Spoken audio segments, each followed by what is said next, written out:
नमस्कार, मैं हूं आरती राय। गुरु स्थल के इस YouTube चैनल में आप सभी का स्वागत है। कैसे हैं आप लोग? आशा और उम्मीद करती हूं बहुत अच्छे होंगे। चलिए, आज की जो हमारी चर्चा होगी वह होगी 6ठी सदी ईसा पूर्व, महाजनपद काल, या इसे आप बुद्ध काल भी कहते हैं। और इसी 6ठी सदी में धार्मिक सुधार आंदोलन भी होते हैं। ठीक, तो देखिए, जो भी हमारी चर्चा होगी आज एक प्रकार से 6ठी सदी ईसा पूर्व के भूमिका पर होगा। कहने का मतलब ये है कि जब भी कोई एक नया दौर चल रहा है इतिहास में, एक नया टॉपिक आ रहा है, तो उसमें बदलाव हुए हैं। तो बदलाव क्या, कैसे, क्यों हुआ है, उन पर भी थोड़ी चर्चा कर लेनी चाहिए, ताकि एक जो संदेह कोई रहता है ना, तो वो एक दूर हो जाता है कि आखिर हुआ क्यों इस तरीके से। तो इन सब को ध्यान में रखते हुए मैं थोड़ी सी इस 6ठी शताब्दी ईसा पूर्व की कुछ मूलभूत जो बातें हैं, जो विशेषताएं हैं, उन पर मेरी चर्चा होगी। उसके बाद ही मैं जिस तरीके से पढ़ाई होती है उस तरीके से पढ़ाऊँगी।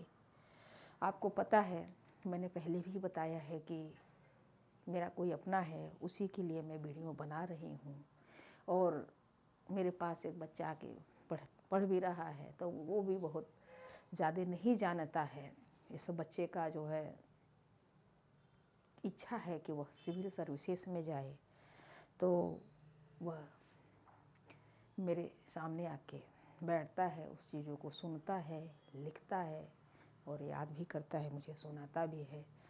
तो ऐसे इस वजह से मैं बिल्कुल छोटे स्तर से बताने का प्रयास कर रही हूँ कि ताकि इतिहास को मैं पढ़ा नहीं रही हूँ। देखिए, इतिहास मैं समझाना चाहती हूँ आप लोगों को। ऐसा नहीं कि इतिहास मुझे बड़ी जल्दी समझ में आया, क्योंकि मुझे भी ना इतिहास समझने में थोड़ा सा समय लग गया था। इसलिए कि इतिहास जो भी कुछ हमने पढ़ा तो परीक्षा पास करने के हिसाब से पढ़ा, या उस तरीके से पढ़ाया ही गया उस समय काल में, है ना, मेरे टाइम में।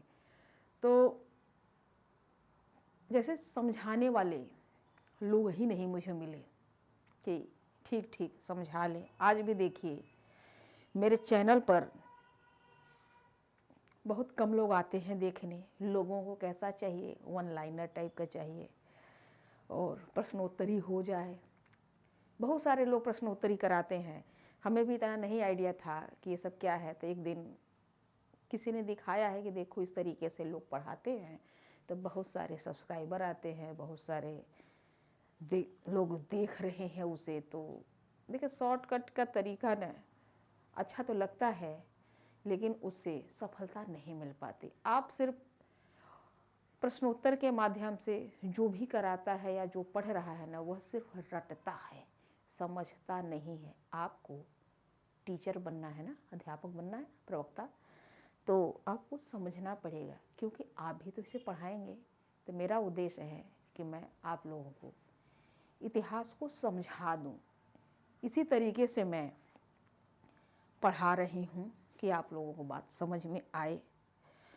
और दूसरी बात कि कई दिन हो गए, कई दिन क्या, मेरे ख्याल से 8 या 10 दिन हो गए क्लास नहीं गई आप लोगों के पास।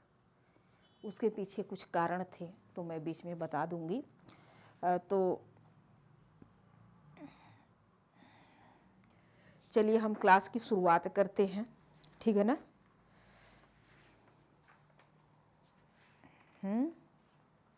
अच्छा, बता दें? ओहो, बता देंगे। चलिए, अब आप कह रहे हैं, सुनना चाहते हैं, तो मैं बता ही देती हूँ। चलिए, अच्छा, थोड़ा सा जल्दी में ही बता देते हैं। देखिए, जो हमारी चर्चा होगी ना, ये होगी 6ठी सदी ईसा पूर्व, या इसी को महाजनपद काल कहते हैं, और इसे बुद्ध काल भी कहते हैं। इसी में धार्मिक सुधार आंदोलन भी होता है। तो चलिए भाई, इस बच्चे ने हमसे कह दिया कि बता दें, उनको कहानी सुनना था। खैर, थोड़ा सा पहले मैंने बता भी दिया था, तो थोड़ा इच्छा है कि और ही सुन लें। तो आप लोग भी इसी बहाने मेरी कहानी सुनी लीजिए।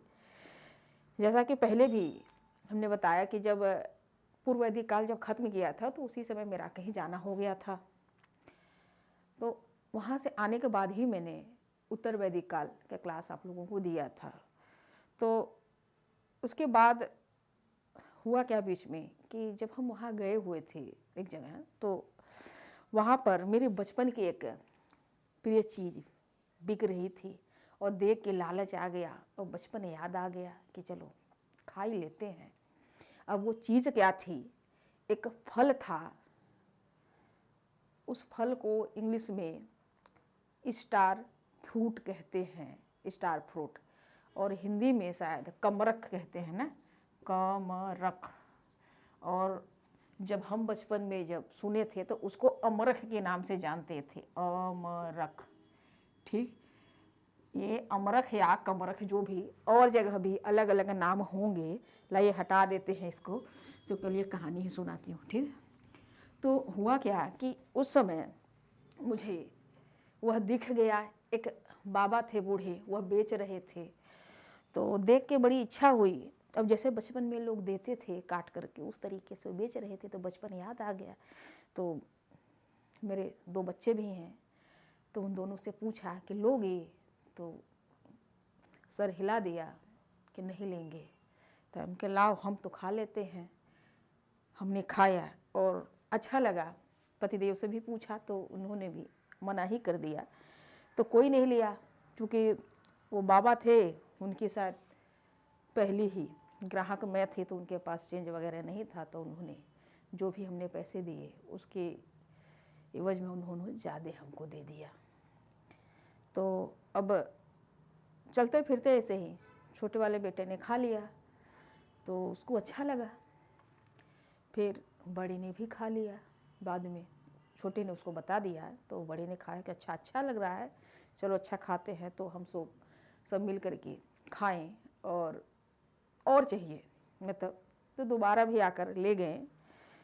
और दोबारा में वह अब किस गली से कहाँ से हम लोग आए वो व्यक्ति तो नहीं मिला, दोबारा कोई मिला, उससे हम लोग लिए।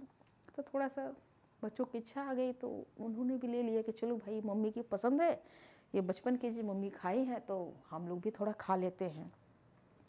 तो ले लिया, और उस पर जो काट करके वो मसाला कुछ डालते हैं ना, मसाला वगैरह कुछ काला काला था, पता नहीं, नमक जैसे चाट मसाला होता उस तरीके से, वह शायद खराब था। तो वहाँ तो हम लोग खाए ही, और कुछ मात्रा में घर भी लाए थे उस कमरख को, तो घर में भी खाए था। तो उस खाने की वजह से ना मेरे पूरे गले में एक छाला सा पड़ गया, ठीक से कुछ खाया पिया नहीं जा रहा था। तो अब गले में है तो बोल पाना थोड़ा मुश्किल हो रहा था मेरे लिए, इसलिए क्लास लेने में दिक्कत हुई। और मैंने कोई मोबाइल वगैरह नहीं दिया, और शायद मतलब देखा नहीं कि कौन क्या बोल रहा है। आज 2 बार फ़ोन आया जो इंटरनेट पे अपलोड करते हैं वीडियो की, क्या कहें, लोग पूछ रहे हैं। तो हमने कहा अच्छा बोल दीजिए कि आज क्लास दूंगी। अब हमने तो 8 बजे की ही क्लास कही थी, और सच कहें तो इस समय मैं 8 बजे ही क्लास ले रही हूँ, ये रिकॉर्ड करने जा रही हूँ, नहीं बना पाई पहले। और इस अमरख की ये कहानी तो मैंने बता दी कि इस चीज़ से ख़राब हो गया। तो थोड़ा सा इससे एक और चीज़ सुन लीजिए कि ये बचपन में मुझे इतनी प्यारी लगती थी कि जब हम स्कूल समय में रहते थे ना, स्कूल वाला जो हमारा समय था, तो हमारे स्कूल के थोड़े दूर पर ही एक इस कमरख का पेड़ था। तो लड़के और लड़कियां साथ में ही छुट्टी होती थी, तो बड़ा भीड़ मचता था। फिर कुछ समय ऐसा आया कि लड़कियां पहले निकलती थी, तो हम लोग अपना बोरिया बिस्तर अपना जो भी था बैग वैग लेके एकदम खड़े रहते थे कि अब घंटी लगने वाली है और तुरंत निकलेंगे दौड़ते हुए। और कहाँ जाएंगे? उसी कमरख वाले पेड़ पर। तो कमरख के पेड़ पर हम लोग जाते थे, बस जैसे ही घंटी लगी दौड़े, कमरक के पेड़ पर जाएं, और कुछ कमरक तो गिरा रहता है ज़मीन पे। तो हमारे जो फ्रेंड वगैरह, हम 3-4 लोग थे, बड़े उसके वो क्या कहते हैं, पसंद करते थे। तो और लोग ज़मीन पर गिरे हुए उठा लेते थे, लेकिन मेरी आदत नहीं थी ज़मीन पर लेने की। क्यों? क्योंकि मुझे तो तोड़ के खाना होता था। मतलब मुझे हासिल करना अच्छा लगता था कि अपने प्रयत्न से हम चीज़ों को प्राप्त करें। तो हम उसे तोड़ा भी करते थे, तोड़ के 2-4 लाते और खाते जा कर के। तो सच बता रहे, वो बचपन की यादें थी, और इतना अच्छा लगता था उस समय कि फिर धीरे धीरे बचपन बीत गया, बड़ा हो गए, फिर शादी विवाह हो गया।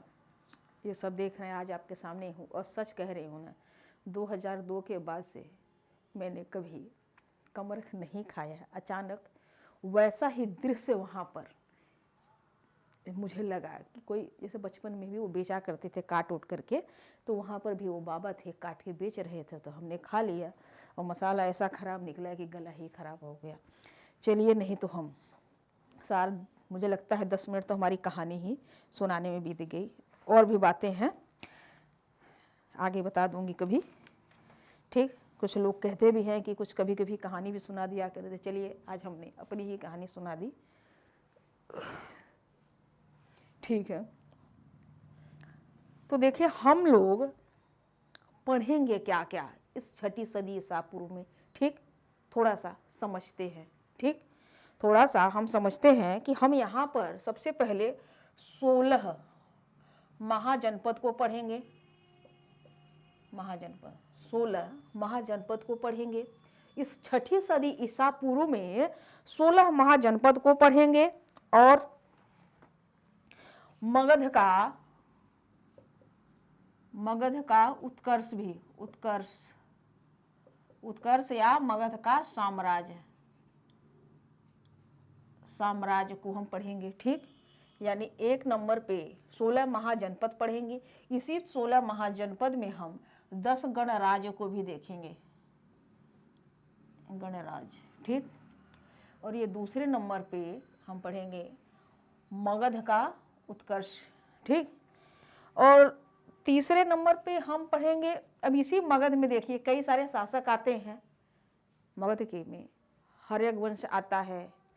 हर्यक वंश में बिंबिसार, अजातशत्रु, उदयन, फिर उसके बाद ये हर्यक वंश के बाद आता है आपका नाग वंश, शिशुनाग, कालाशोक, इनको हम देखेंगे। फिर उसके बाद नंद वंश आ जाता है मगध पर ही। ठीक, तो इनको देखेंगे। नंद वंश में भी महापद्म नंद और घनानंद को देखेंगे। उसके बाद तो ये मगध वाला होगा। उसके बाद मगध में इसी छठी सदी ईसा पूर्व में हम क्या देखेंगे आगे, विदेशी आक्रमण देखेंगे। विदेशी आक्रमण, इस विदेशी आक्रमण 2 होते हैं। एक विदेशी आक्रमण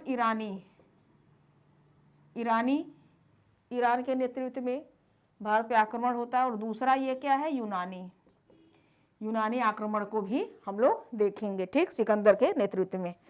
ठीक, उसके बाद चौथे नंबर पर हम देखेंगे धार्मिक सुधार आंदोलन। धार्मिक सुधार आंदोलन हम लोग देखेंगे। ये जैन धर्म और बौद्ध धर्म को देखेंगे। और इसी में जो भी कुछ आपके पाठ्यक्रम में दिया हुआ है धर्म संबंधित, उन बातों को देखेंगे। शंकराचार्य को भी देखेंगे। ठीक, यहीं पर हम लोग शंकराचार्य को भी देख लेंगे। ठीक, इन 4 चीज़ों पे इस छठी सदी ईसा पूर्व में हम लोग चर्चा करेंगे। ठीक, तो सबसे पहले हम इन समय काल में जो भी कुछ बदलाव हुआ है, जो कुछ नई चीज़ें हुई हैं, उन पर चर्चा करेंगे एक भूमिका के रूप में। जो भी कुछ अच्छी चीज़ें हैं, यानी जो विशेषताएं हैं, उन पर हमारी चर्चा होगी आज की क्लास में।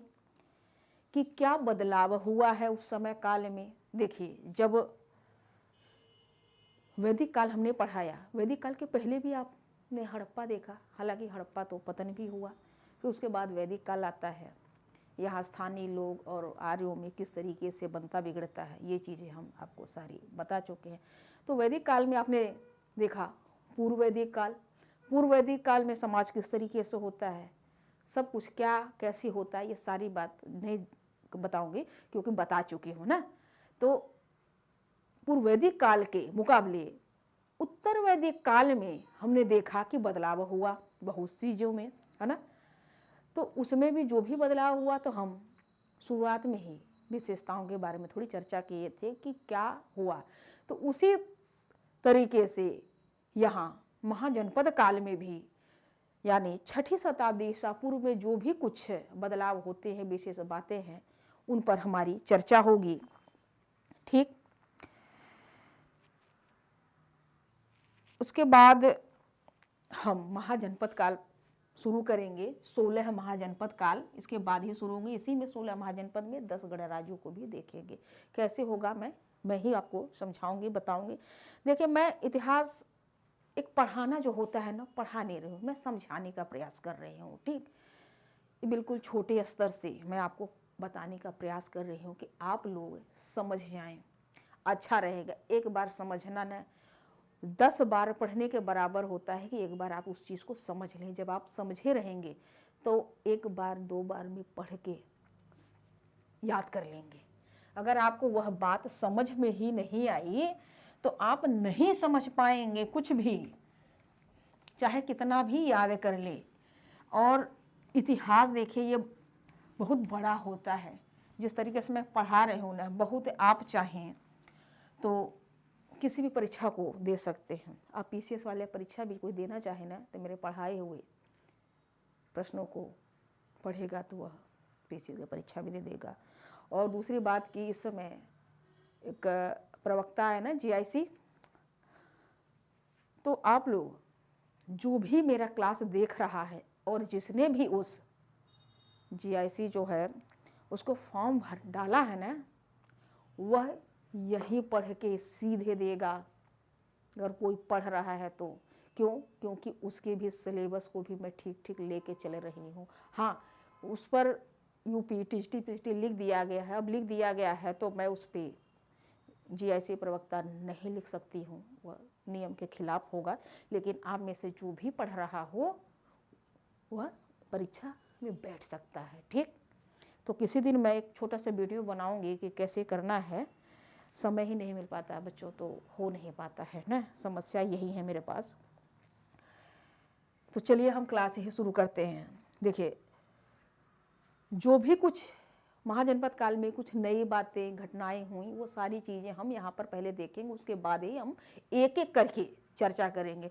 तो आप लोगों को मैंने पहले बताया था कि ऋग्वैदिक काल में जो समाज था,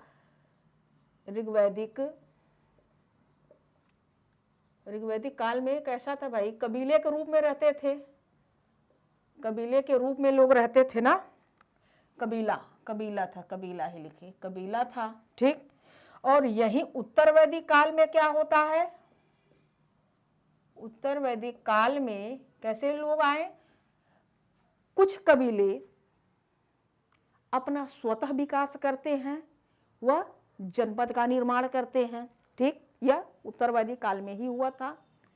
और कुछ कबीले आपस में मिलकर के भी जनपद का निर्माण किए थे। यह बात हम उत्तर वैदिक काल में समझा दिए थे कि उत्तर वैदिक काल में जनपद बनता है, जनपद।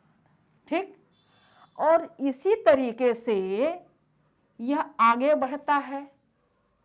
कई सारे जनपद आपस में मिलते हैं, वह युद्ध के माध्यम से मिल रहे हों, वैवाहिक संबंधों के माध्यम से मिल रहे हों, या अपना स्वतः विकास करके वह आगे बढ़ रहे हों। तो जब कई सारे जब कुछ जनपद मिल करके, 2-3 जनपद मिल के क्या बनते हैं, महाजनपद बनते हैं, महाजनपद बनते हैं। ठीक, महाजनपद बनते हैं। और कुछ जनपद अपना विकास करके भी, कुछ जनपद अपना विकास करके महाजनपद बनते हैं। ठीक, तो जनपद, महाजनपद, या इसे हम राज्य भी कहते हैं, ठीक, राज्य का निर्माण करते हैं। यह बात समझ में आ रही है ना कि कुछ जनपद, उत्तर वैदिक काल के कुछ जनपद आपस में घुल मिलते हैं, घुल मिल करके महाजनपद का निर्माण करते हैं। कुछ जनपद अपना स्वतः विकास करके महाजनपद का निर्माण करते हैं। पूरे 6ठी सदी ईसा पूर्व में हमारी चर्चा किस पर होगी? महाजनपद वो होगी, साथ में गणराज्य पर भी होगी, है ना। मगध का उत्कर्ष हमने आपको, जैसा कि हमने समझाया कि हम मगध महाजनपद पे होगी, फिर मगध के उत्कर्ष पर होगा, ईरानी यूनानी आक्रमण पर होगा और धार्मिक सुधार आंदोलन पर होगा। महाजनपद काल में बदलाव होते हैं, जैसे वैदिक काल में देखा हमने कि ऋग्वैदिक काल तथा उत्तर वैदिक काल में जो भी कुछ हुआ कि उस तरीके से इस समय काल में भी कई सारे चीजें, कई बातें नए देखने को मिलती है, अच्छी है, बदलाव देखने को मिलता है। मतलब कि हम विशेषताओं की बात कर रहे हैं, ठीक, विशेषताओं की बात कर रहे हैं। देखिए वीडियो हो सकता है बहुत बड़ी बन जाएगी, अभी तो हम शुरुआत ही कहते हैं। तो यहाँ पर हम आपको विशेषताओं की बात करते हैं। एक प्रकार से इस 6ठी सदी ईसा पूर्व में जो भी कुछ हम देखेंगे उस पर एक मोटा मोटा एक चर्चा हम कर रहे हैं, ताकि आप लोगों को समझ में आए। बेटा आपके लिए भी, मैं जैसे कई दिन बाद पढ़ा रही हूँ तो आप भी मेरे से कई दिन बाद ही पढ़ रहे हैं, ठीक है ना। तो आप कुछ मत लिखिए, ठीक, आप लोग लिखिएगा, यूट्यूब के लोग, मैं हमारे सामने एक बच्चा बैठा उसकी बात कर रही हूँ कि आप मत लिखिएगा। आपकी आंखें इस बोर्ड पर होनी चाहिए और आपकी कान में जो सुनाई दे, जो मैं बोल रही हूँ, जो मेरे मुंह से आवाज़ निकलती है ना, वह तो आपको समझ में आ जाएगा। एक बार समझना बहुत ज़रूरी होता है। आप एक बार समझ लेंगे ना तो पूरी उम्र आपको समझ में आएगी, ठीक। तो हम यहाँ पर हेडलाइन डाल रहे हैं विशेषताएं, ठीक ना, विशेषताएं। तो जैसे मैं लिख रही हूँ मेरे साथ भी आप लोग लिख सकते हैं या स्क्रीनशॉट खींच लिया करें। देखिए पूरा तात्विक दृष्टि से बात करें तो उस समय जो लोग थे उत्तरी काली पालिशदार मृदभांड का प्रयोग करते थे, यानी उत्तरी काली पालिशदार का समय था, ठीक है ना। पूरा तात्विक दृष्टि से, ठीक, मैं यहाँ लिखने का प्रयास कर रही हूँ, आप लोग लिखिए। पूरा तात्विक दृष्टि से उत्तरी काली पालिशदार, उत्तरी काली पॉलिशदार मृदभांड का समय काल था, ठीक। लोहे की जानकारी हो चुकी थी, ठीक। लोहे की जानकारी कब हुई थी? हाँ, उत्तर वैदिक काल में, ठीक है ना। लोहे की जानकारी हो चुकी थी, कब हुई थी? उत्तर वैदिक काल में, उत्तर वैदिक काल में हुई थी ना। तो इसी लोहे से यहाँ पर उत्तर वैदिक काल में जब लोहे का जानकारी हो जाता है तो लोहे का प्रयोग हुआ, बड़ी मात्रा में लोहे का लोग प्रयोग किए। और किस रूप में लोहे का प्रयोग करते हैं? कृषि क्षेत्र में लोहे का प्रयोग करते हैं। और युद्ध के लिए भी लोहे का प्रयोग होता था। भाई कृषि करने के लिए औजार बनाए जाते थे, ठीक। और युद्ध के लिए भी शस्त्र वगैरह लौहास्त्र बनाए जाते थे। ठीक, अब जब कृषि अधिक हो रहा है तो उसका व्यापार भी यहाँ पर कर रहे हैं। कृषि बड़े अच्छे तरीके से हो रहा था। और इसी कड़ी में मैं बात करती हूँ कि महाजनपद काल में ही महाजनपद काल में ही भारत में पहली बार धान रोपण पद्धति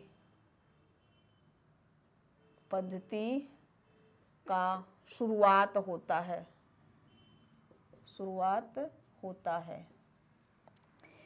अगर आपको ये राइटिंग नहीं समझ में आई तो आप लोग, मैं मुंह से भी बोल रही हूँ ना, तो आपको समझ में आ जाएगा।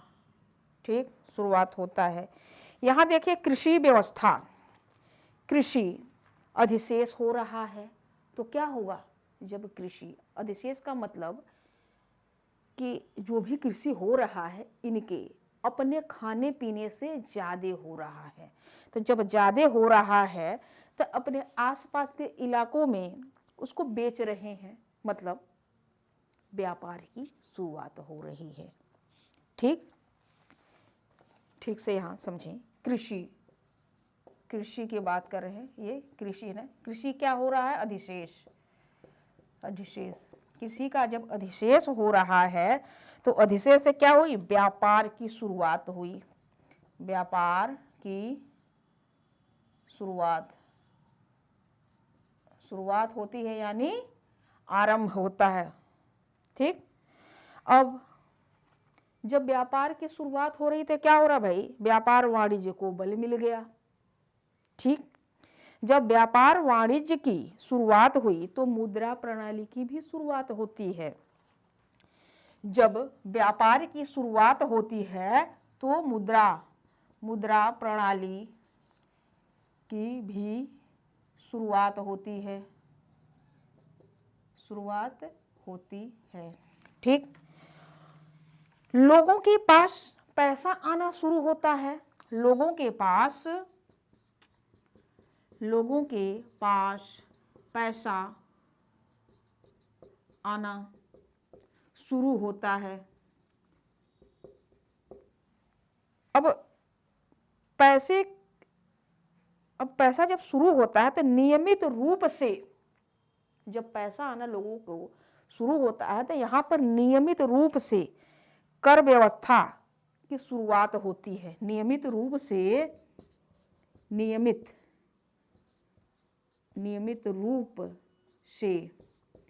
कर व्यवस्था की शुरुआत होती है। शुरुआत या आरंभ होती है। ठीक ना। और ये कर कैसा शुरुआत होता है भाई? पैसे के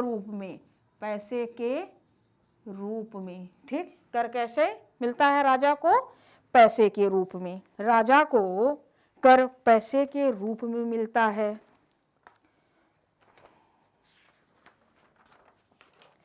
अब थोड़ा मुद्रा की बात करते हैं, मुद्रा प्रणाली। ठीक, अब यहाँ पर मुद्रा प्रणाली की हम बात करेंगे। यहीं पे मुद्रा प्रणाली। ठीक, मुद्रा प्रणाली की बात करते हैं तो प्राचीनतम सिक्के, मुद्रा जो है तो क्या था भाई? प्राचीनतम सिक्के, आहत सिक्के। जो प्राचीनतम सिक्के थे उसे क्या कहते थे? आहत सिक्का कहते थे। सिक्का या पंचमार्क सिक्का कहते थे। ठीक, और ये बने किसके थे? ये धातु के बने होते थे। और कौन सी धातु थी? ये चांदी धातु थी। चांदी धातु के क्या बनता था? सिक्का। कौन सा सिक्का? पंचमार्क सिक्का। और कुछ जो है सिक्के तांबे के भी, कुछ सिक्के तांबे के बने होते थे, मतलब पाए गए हैं, ठीक, तांबे के भी उस समय काल के सिक्के पाए गए हैं। और जो सिक्कों का आकार होता था, सिक्कों का आकार, सिक्कों का आकार, आकार कैसा होता था सिक्कों का? आयताकार या आयताकार या वृत्ताकार, वृत्ताकार होता था। इन पर कुछ आकृति भी बनी थी, इन पर कुछ आकृति भी बनी थी। अब ये आकृति कैसी थी भाई? पेड़, मछली,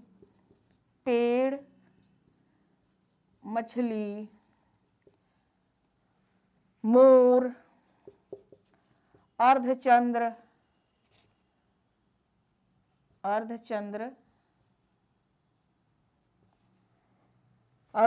का चित्र बना था। वो कैसा चित्र बना था? ठप्पा मार के बनता था, ठप्पा मार के। यानी जो यह हम बता रहे हैं पेड़ और मछली जो चित्र है, जैसे ये मोहर है, इसके मोहर से, ठीक, इसी पे चित्र बने होते थे, पेड़, मछली, मोहर, अर्धचंद्र। तो क्या करते थे, जैसे आयताकार टुकड़ा है, ठीक, ये ऐसे भी है, तो क्या करते, इस पे से ठप्पा मारते थे, ठीक। तो इस तरीके से वह ठप्पा मार के सिक्का बनता था उस समय। कैसे? चांदी धातु बनता था और कुछ तांबे धातु के भी प्राप्त हुए हैं। और मुद्रा को जारी कौन करता था? इस मुद्रा को जारी कौन करता था भाई?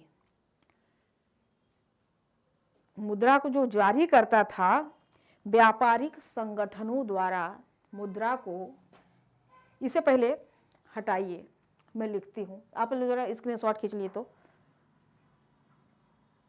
हो गया होगा।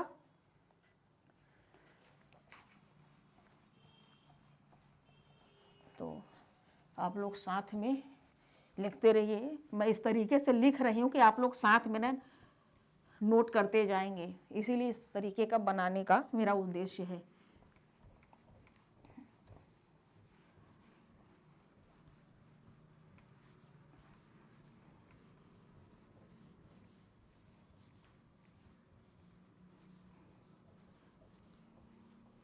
ठीक है, यहाँ पर हम सिक्का, ये जो मुद्रा की हम बात यहीं पर लिख देते, वहाँ नहीं लिख पाए थे। तो जो मुद्रा था, ये मुद्रा कौन जारी करता था? जारी कौन करता था? व्यापारिक संगठन जारी करता था, संगठन जारी कर। और इस संगठन को क्या कहते थे? श्रेणी कहते थे, ठीक। यह इसी प्रश्न में है, लिखिए, फिर हम इसे हटाते हैं। अभी हो गया होगा ना? चलिए,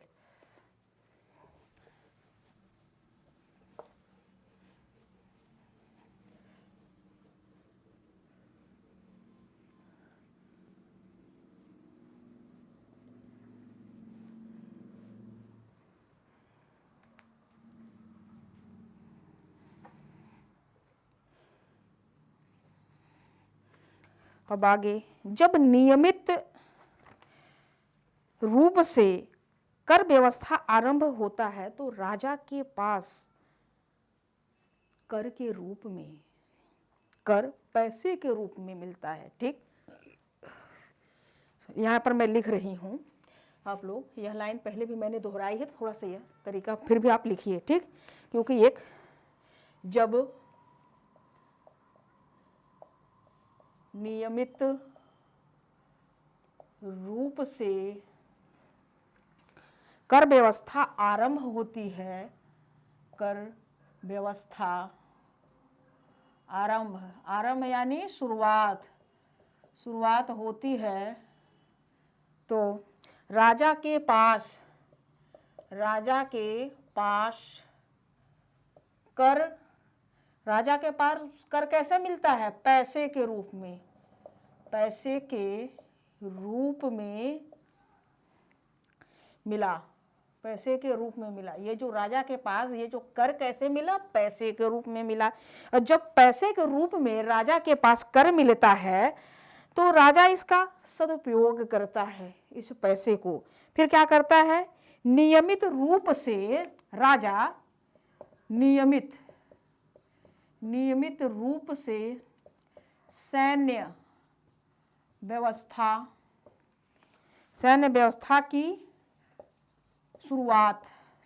की शुरुआत होती है, ठीक ना। और ये नियमित रूप से होते हैं। और ये जो सैनिक रखे जाते हैं, सैन्य व्यवस्था मतलब सैनिक रखे जाते, और वो कैसे होते थे, वेतन भोगी सैनिक होते थे, वेतन भोगी सैनिक होते थे, ठीक। सैनिक रखा जाता था।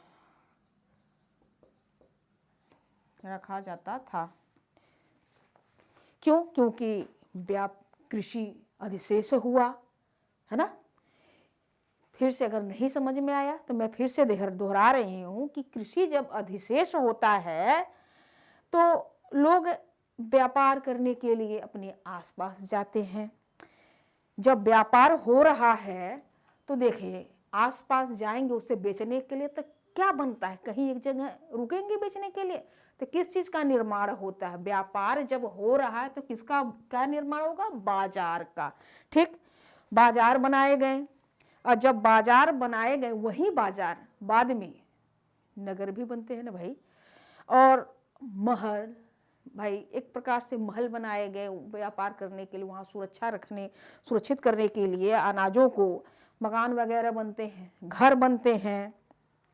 और जब इनकी सुरक्षा के लिए सैनिकों को भी रखा जाता है, ठीक, इनकी सुरक्षा के लिए सैनिकों को रखा जाता है, मतलब प्रशासनिक अधिकारियों की नियुक्ति होती है। जो भी ये लोग थे वह कैसे थे, वेतन भोगी थे, ठीक। आ रहा है कि नहीं समझ में। जब ये वेतन भोगी सैनिक रखे जाते हैं तब नगरीकरण की शुरुआत पुनः होती है, इसे द्वितीय नगरीकरण कहते हैं। अगर नहीं समझ में आ रहा है ना तो फिर से सुनिए। जब यह वेतन भोगी सैनिक रखे जाते हैं, जब अनाज वगैरह रखे जाते हैं तो भाई क्या हो रहा है, यानी एक मिनट फिर से सुनिए। देखिए यहाँ व्यापार हो रहा है, ठीक। अब जब व्यापार हो रहा है तो क्या बना भाई, बाजार भी बनेगा, बाजार, ठीक। बाजार बनाए गए, यानी नगर बने, ठीक।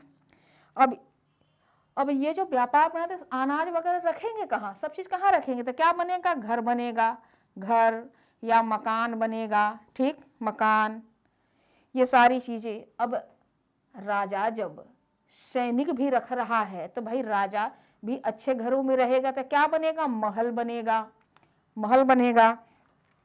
अब जब ये सारी चीजें हो रहे हैं, व्यापार हो रहे हैं, बाजार, नगर, घर, महल बन रहे हैं, राजा के महल ही बन रहे हैं, तो इस महल को इनकी सुरक्षा के लिए, इनकी सुरक्षा के लिए क्या होते हैं, प्रशासनिक सैनिक रखे जाते हैं।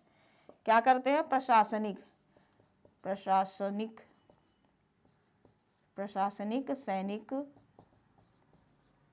ये हल्का हो रहा है भाई, प्रशासनिक सैनिक की नियुक्ति होती है, नियुक्ति हुई उस समय काल में, ठीक है ना।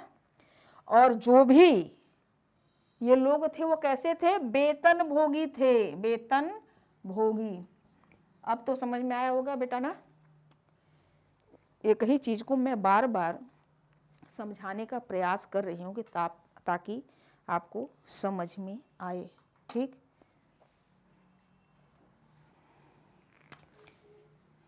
अब आगे देखिए थोड़ा। जब ये सारे, देखिए यहाँ पर महल बन रहा है, नगर बन रहा है, तो यहाँ पर क्या हो रहा है, नगरीकरण की पुनः शुरुआत हो रही है। यहाँ पर फिर क्या हो रहा है, करण की पुनः, यानी पहले नगर बन चुके हैं, ठीक, पुनः शुरुआत हो रही है। इसे जो पुनः शुरुआत हो रहे थे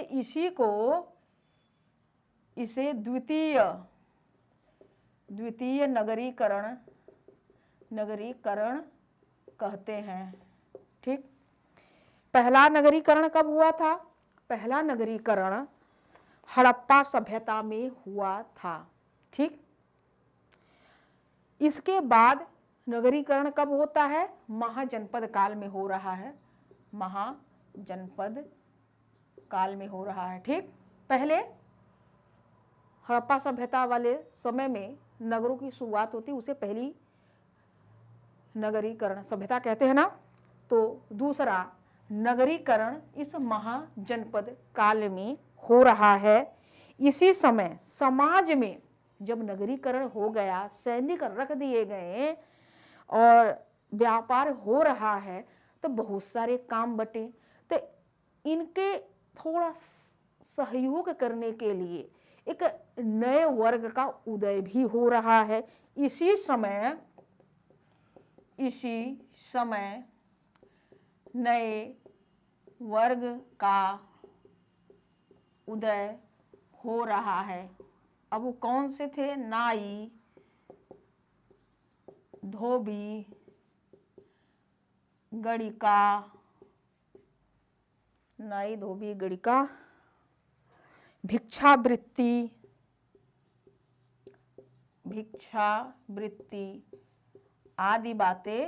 आदि चीजें जो है यहाँ पर शुरुआत हो रही है। इस पर ज़्यादा ही चर्चा करेंगे, ठीक।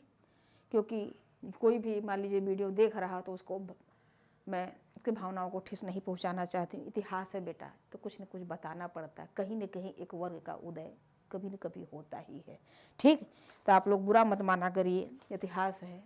मैं तो फिर भी कुछ नहीं बताती हूँ। अगर जब मैं क्लास में होती तब एक एक चीज़ें बताना पड़ता है। मेरा तो जो तरीका है ना, मैं बहुत कम लिखती हूँ। आपने देख रहे हैं मेरे राइटिंग, मैं एक लाइन लिखती हूँ और सिर्फ व्याख्या करती हूँ, ठीक। इतना अच्छा लिख लीजिए, इतना ऐसे लिखिए,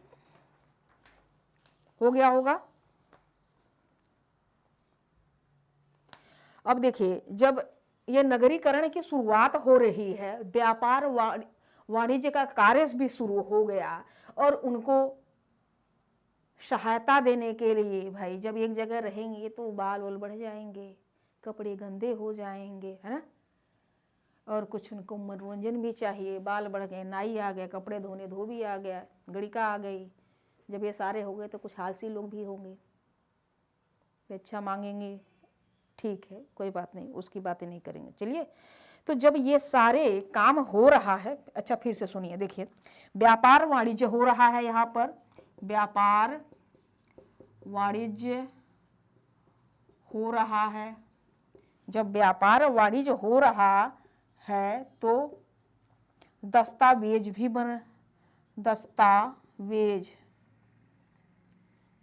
रखने की आवश्यकता हुई। यानी कि हिसाब बारी वाली बात, यानी कि हिसाब बारी।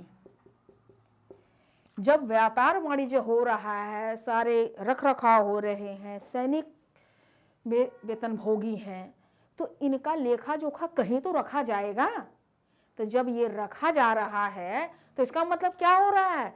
तो यहाँ पर दस्तावेज बन रहे हैं, यानी हिसाब बारी की जा रही है। फिर क्या हो रहा है?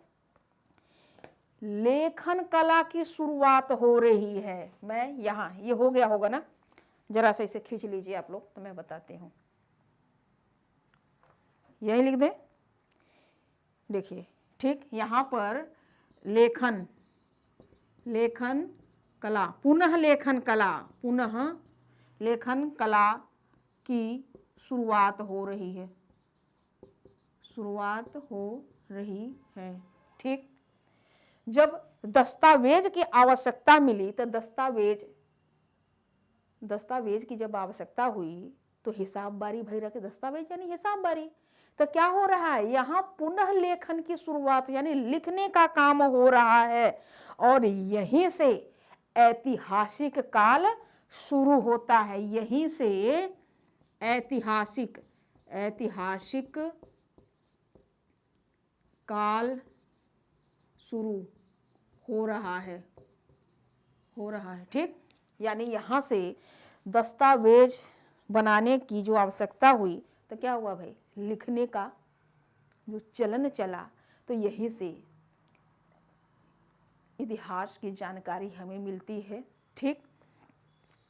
अगर यहाँ हमने एक बात लिखी कि पुनः लेखन कला की शुरुआत हो रही। पुनः लेखन कला का मतलब कि पहले भी लेखन कला हुई थी। कब हुई थी, हड़प्पा में हुई थी ना, हड़प्पा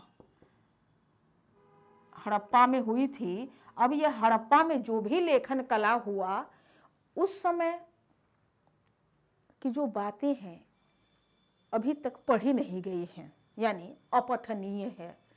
फिर भी लेखन कला भले हम जानकारी उसकी इस समय नहीं है, तो यहाँ पर लेखन कला की बात मिलती है। तो दोबारा लेखन कला इसी महाजनपद काल में होता है, यानी 6ठी सदी ईसा पूर्व में होता है और यहीं से ऐतिहासिक काल की जानकारी पाई जाती है। महाजनपद काल यानी 6ठी सदी ईसा पूर्व से ठीक।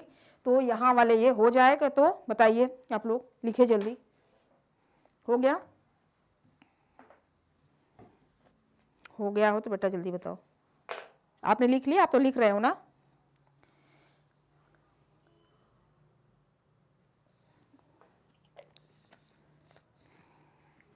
चलिए मैं इसे हटा रही हूँ।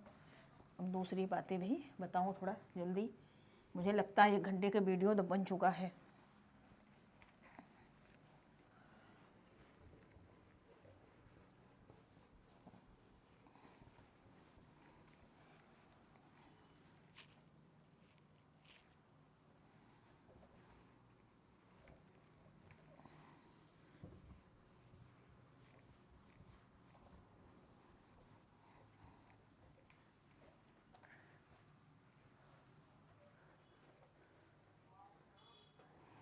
चलिए, ये बहुत गीला हो गया, थोड़ा पानी लगा दिया था ना। तो अब देखिए, थोड़ा हमने आपको बताया कि एक अगली बात कि उत्तर वैदिक काल में जो था वह उत्तर वैदिक काल में समाज में यज्ञ आदि, थोड़ा सा लिखे देते हूँ, समझिए। आपको लिखना है तो लिखिए, नहीं तो मत लिखिए ठीक। देखिए, हमने आपको पहले बताया था कि उत्तर वैदिक काल में यज्ञ आदि बलि कर्मकांड की अतिशय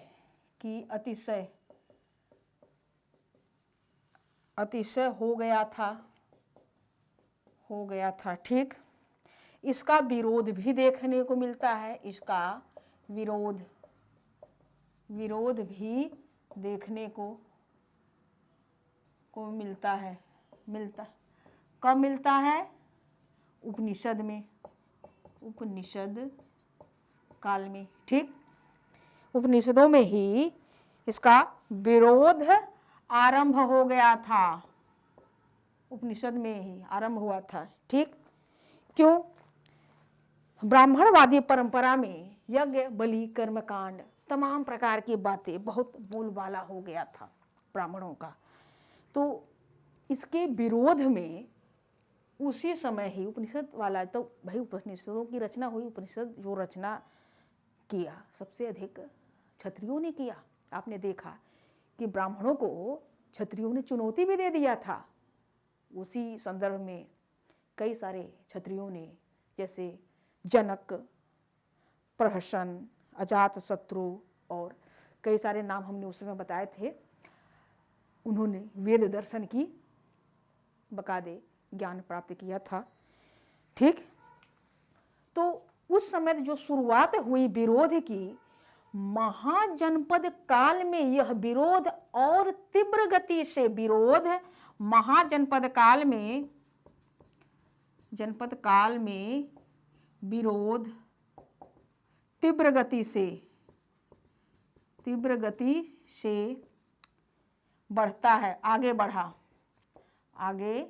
बढ़ा। ठीक। और जब विरोध आगे बढ़ता है तो विरोध किसके प्रति हो रहा है? ठीक, यह ब्राह्मणवादी विरोध किसके प्रति हो रहा है भाई? ब्राह्मणवादी। ठीक से पढ़ लीजिए, ब्राह्मणवादी कर्मकांड के, ब्राह्मणवादी कर्म कांड व्यवस्था के विरोध हो रहा है। ठीक, विरोध हो रहा है। कहाँ हो रहा है? महाजनपद काल में।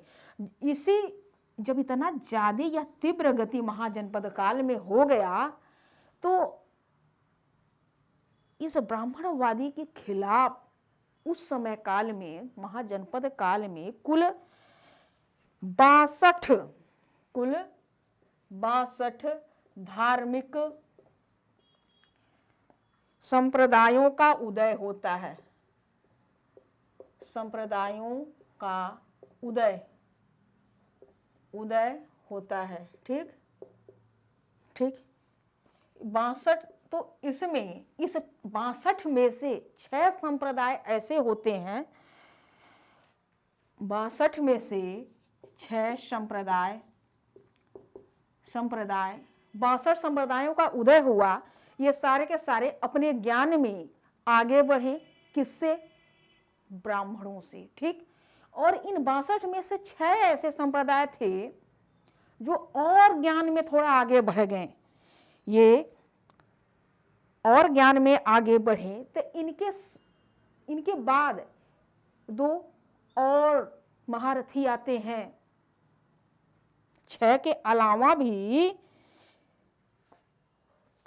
मतलब ये जब, आप फिर से सुनिए, जब 62 धार्मिक संप्रदायों का उदय हुआ महाजनपद काल में, तो भाई 62 चल रहे हैं, तो कुछ समय और बढ़ा, कुछ समय और बढ़ा तो क्या हुआ? फिर जब समय और बढ़ा तो ये 6 संप्रदाय आगे बढ़े। किसमें? ज्ञान दर्शन में। ठीक। अब यहाँ 6 में, 62 से 6, तो उसके बाद यहाँ से 2 और आ जाते हैं। दो संप्रदाय और आगे अपना विकास कर लेते हैं, ज्ञान में और आगे बढ़ जाते हैं, सबसे बड़े वाले। अब वो ये 6 थे, इस समय क्या में क्या होते हैं? प्रसिद्ध होते हैं। ठीक, प्रसिद्ध होते हैं। और फिर जब ये 2 लोग आते हैं, फिर ये दो लोग ज्ञान में और आगे बढ़ते हैं। ये कौन 2 आगे बढ़ते हैं? महावीर और गौतम बुद्ध। ठीक। महावीर के नेतृत्व में जैन धर्म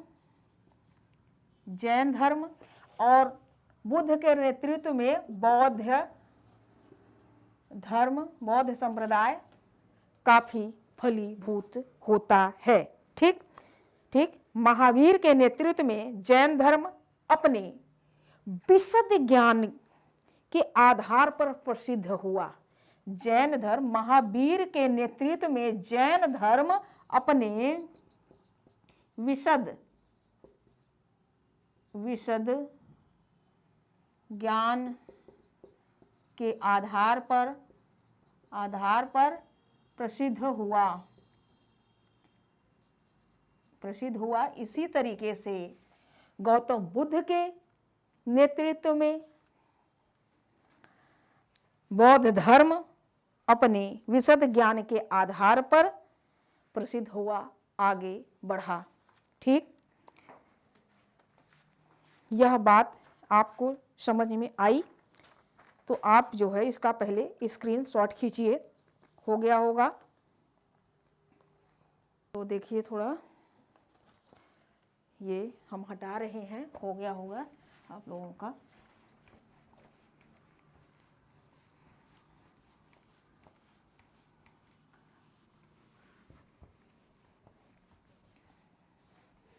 यह सारी बातें मैं आप लोगों को भूमिका के तौर पे बता रही हूँ और एक एक करके बिल्कुल तोड़ तोड़ के मैं समझाऊंगी टुकड़ों में, ठीक।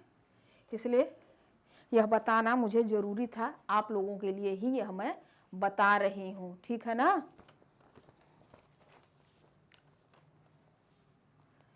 अब यहाँ देखिए, महाजनपद काल में पहली बार भारत पर, महाजनपद काल में पहली बार भारत पर विदेशी आक्रमण होता है, विदेशी आक्रमण होता है, ठीक। पहला विदेशी आक्रमण कौन होता है? जो पहला विदेशी आक्रमण होता है, पहला विदेशी आक्रमण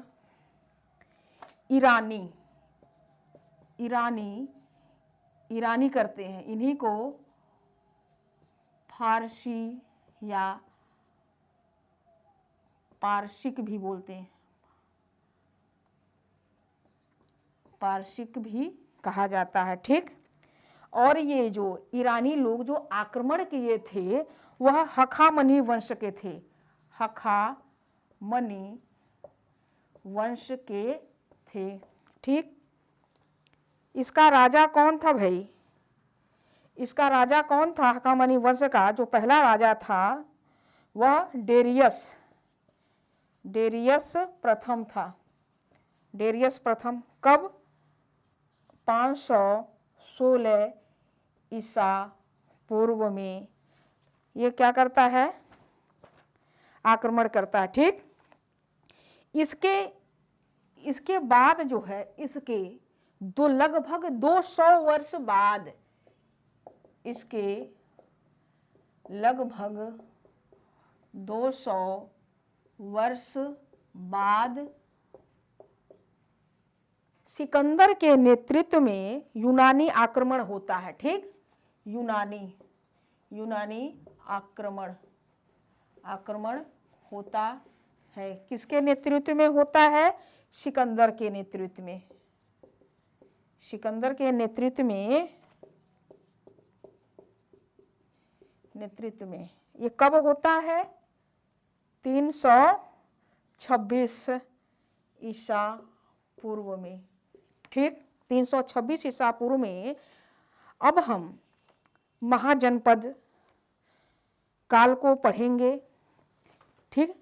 उत्तर वैदिक यहीं पर देख लीजिए, देखिए अब हम महाजनपद काल को पढ़ेंगे, ठीक है ना। लगता है 1 घंटे से ज़्यादा वीडियो बन गई है तो इसे दूसरे क्लास में मैं बना दूंगी, फिर भी आप समझिए। देखिए उत्तर वैदिक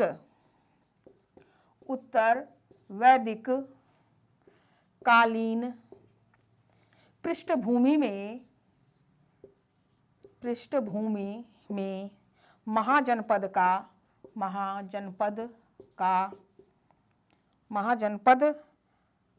काल में राज्यों का, ये उत्तर वैदिक काल के पृष्ठभूमि पर ही महाजनपद काल का निर्माण होता है,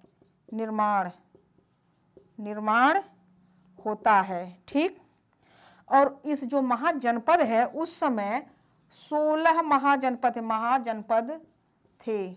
उस समय कुल 16 महाजनपदों का अस्तित्व देखने को मिलता है।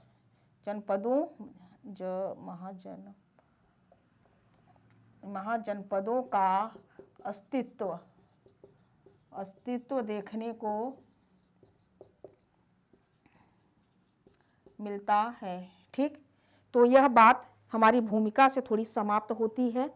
अब हम चर्चा करेंगे जनपद काल पर जो 16 महाजनपदों की हमारी चर्चा होगी। देखिए 1 घंटे से ऊपर क्लास हो गई तो मैं इसे अगली क्लास में करती हूँ। ठीक, तो चलिए पढ़ते रहिए, खुश रहिए।